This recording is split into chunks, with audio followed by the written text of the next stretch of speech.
Hello guys. तो आइए, आपका स्वागत है हमारे चैनल कॉम्पिटिटिव अड्डा पर। तो चलिए हम आज का नया सेशन स्टार्ट करते हैं। आज का सेशन हमारा रहेगा वन टॉपिक डिस्कशन, जो करेंट अफेयर्स का टॉपिक होगा। जो एक इम्पॉर्टेंट करेंट अफेयर के टॉपिक्स पे हम इससे डिस्कशन करेंगे, इसकी चर्चा करेंगे, इसके बारे में जानेंगे। तो चलिए स्टार्ट करते हैं अपना सेशन। तो देखिए, हमारा आज का टॉपिक है, हमारा आज का ये नया मुद्दा, लेटेस्ट मुद्दा क्या है। तो केंद्रीय सड़क परिवहन और राजमार्ग मंत्रालय ने वाहनों में उच्च मात्रा में इथेनॉल मिश्रित ईंधन की अनुमति देने के लिए नियम प्रस्तावित किए। तो देखिए, जो हमारी सड़क परिवहन मंत्रालय है, वो क्या कर रहे हैं, तो जो इथेनॉल मिश्रित ईंधन बनाने की अनुमति दी है सरकार ने, उसके लिए कुछ नियम प्रस्तावित किए। तो कौन से नियम है उसके बारे में हम जानेंगे। तो देखिए, केंद्रीय मोटर वाहन नियम जो 1989, इसमें संशोधन के लिए एक मसौदा जारी किया गया।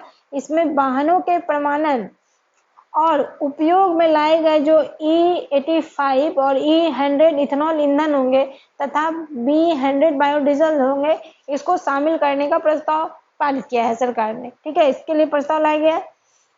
तो अब हम देखते हैं कि E85 क्या है। तो देखिए, E85 हो गया इसमें कि यानी कि हमारा 85% इथेनॉल होगा। इसमें हमारा 85% इथेनॉल होंगे और 15% क्या होंगे, तो पेट्रोल होंगे। वो 100 की बात करें तो इसमें 100% इथेनॉल होंगे। अब देखिए, B100 बायोडीजल की हम बात करते हैं। तो B100 बायोडीजल क्या है, जिसमें कि ये 100% शुद्ध हमारा बायोडीजल होगा। जैसे कि इसमें जो नॉर्मल डीजल होता है उसकी मिलावट नहीं होगी इसमें। ये क्या होगा, तो ये हमारा वनस्पति तेल इसमें जो हमारा बनता है बायोडीजल, जैसे जेट्रोफा, सोयाबीन या फिर पाम ऑयल, ये सबसे मेरा मतलब बना हुआ जो एक होता है बायोडीजल, वो रहेगा। तो ये 100% शुद्ध रहेगा। ठीक है, इसमें मिलावट नहीं होगी। तो ये हो गया हमारा बायोडीजल। इससे क्या होगा, पॉल्यूशन कम होगा। ग्रीन हाउस गैस, जैसे कि हमारा ग्रीन हाउस गैस है, उसका भी उत्सर्जन कम हो जाएगा। तो इसके फायदे के लिए सरकार ने ये कुछ नियम इसके लिए लाए हैं।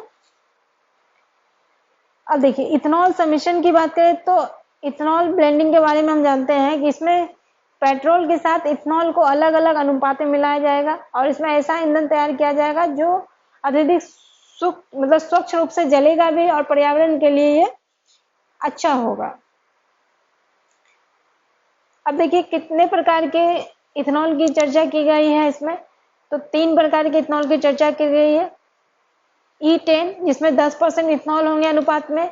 E20 की बात करें तो इसमें 20% इथेनॉल होंगे और E85 की बात करें तो इसमें 85% इथेनॉल होंगे और बाकी पेट्रोल होंगे वो। अब देखिए, E10 की तुलना में E20 ज़्यादा बेहतर है, क्योंकि इसमें वाहन की गति बढ़ाने में इसमें मदद मिलती है। इसमें गति बढ़ाने की क्षमता है और क्या होगा, तो इसमें हमारा कार्बन उत्सर्जन भी लगभग 30% या कम कर देता है। ठीक है, तो देखिए, ये हमारे पर्यावरण के लिए बहुत अच्छी बात है कि हम पर्यावरण पर ध्यान दिए हैं, और पर्यावरण के लिए हमारा बहुत अच्छा है। अब देखिए, ईंधन में इथेनॉल समिशन का महत्व क्या है, इसके बारे में हम जानते हैं। तो क्या महत्व है, जैसे हमारा देखिए, पहला महत्व क्या है, तो कार्बन उत्सर्जन में कमी आएगी, ईंधन आयात में कमी आएगी, ऊर्जा सुरक्षा में वृद्धि होगी। तो कार्बन उत्सर्जन में कमी ऑब्वियसली आएगी, क्योंकि इसमें गन्ने और मक्के से जो तैयार होंगे इथेनॉल, इसका और इथेनॉल पेट्रोल की तुलना में ये काफी अच्छा होता है, जिसमें से जो ग्रीन हाउस गैस है वो कम उत्सर्जन होगा। मतलब इसमें देखिए, 65 से 50% तक ये ग्रीन हाउस गैस उत्सर्जन को कम कर देगा।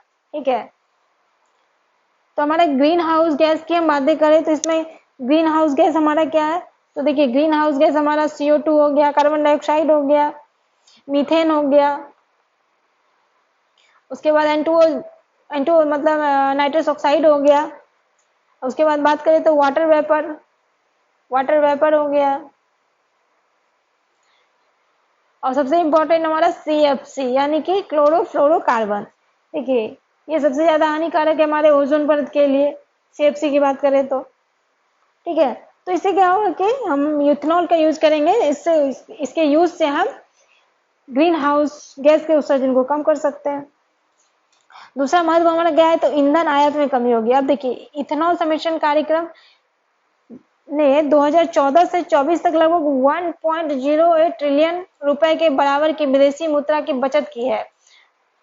देखिए ये हमारे देश के लिए फायदेमंद साबित हुआ। ठीक है, इससे ईंधन आयात पर क्या होगा, निर्भरता कम होगी, यानी कि जो दूसरे देश से हम ईंधन आयात कर रहे हैं वो कम हो जाएंगी। तीसरे महत्व की बात करें तो ये देखिए क्या है, तो ऊर्जा सुरक्षा में वृद्धि होगी।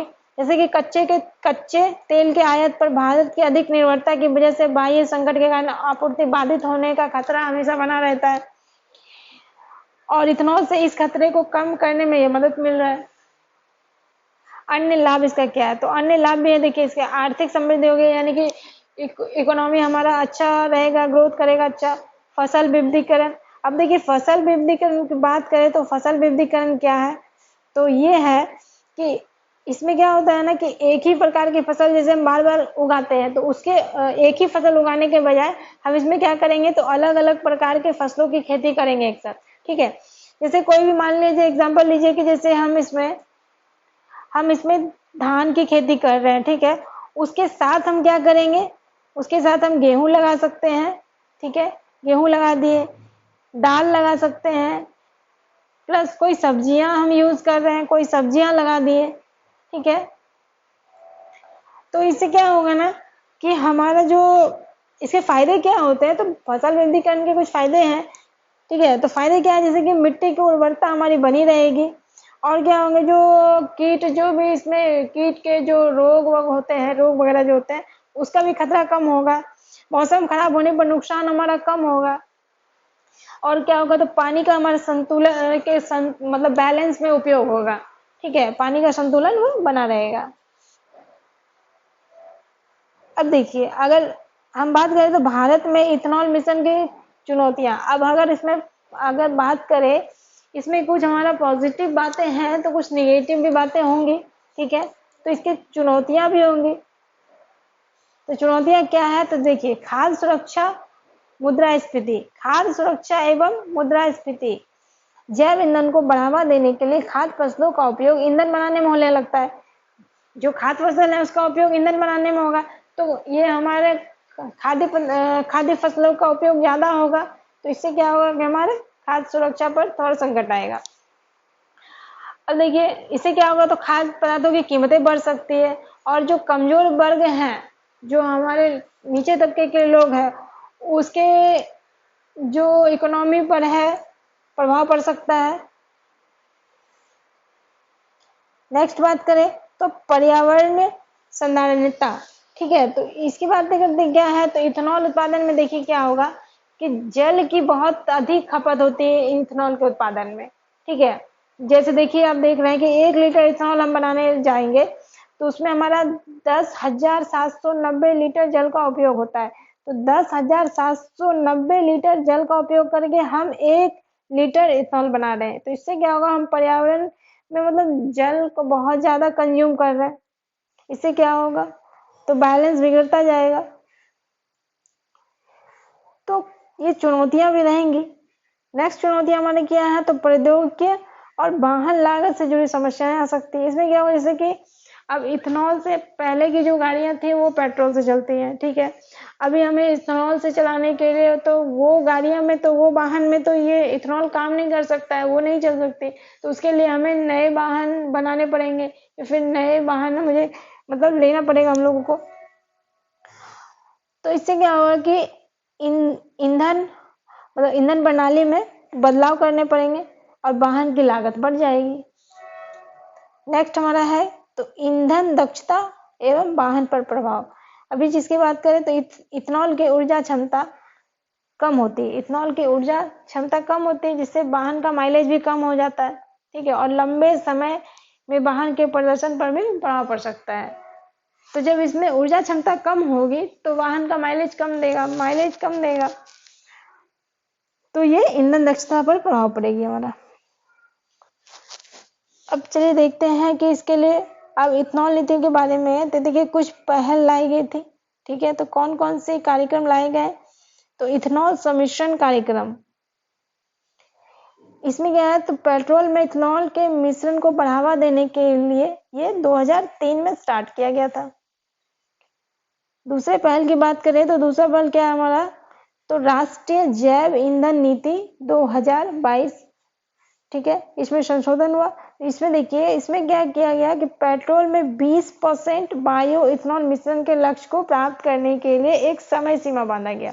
एक समय सीमा क्या दिया गया, तो 2030 से ले, पहले 2030 था, बस उसे अब घटाकर 2025 से 26 कर दिया। ये एक टारगेट दिया गया, ठीक है, कि इसमें हम पेट्रोल में 20% बायो इथेनॉल मिश्रण करने का लक्ष्य रखते हैं। तीसरा पहल क्या है, तो प्रधानमंत्री जीवन यानी कि जैव ईंधन वातावरण अनुकूल फसल अवशेष निवारण योजना। अब देखिए इसके तहत क्या है, तो इसके तहत दूसरी पीढ़ी के इथेनॉल परियोजनाओं को स्थापित करने हेतु एकीकृत बायो इथेनॉल परियोजना को वित्तीय सहायता प्रदान की जाएगी, ठीक है। तो इसमें क्या है कि जो बायो इथेनॉल परियोजनाएं हैं उसमें वित्तीय सहायता प्रदान करेगी सरकार, ठीक है।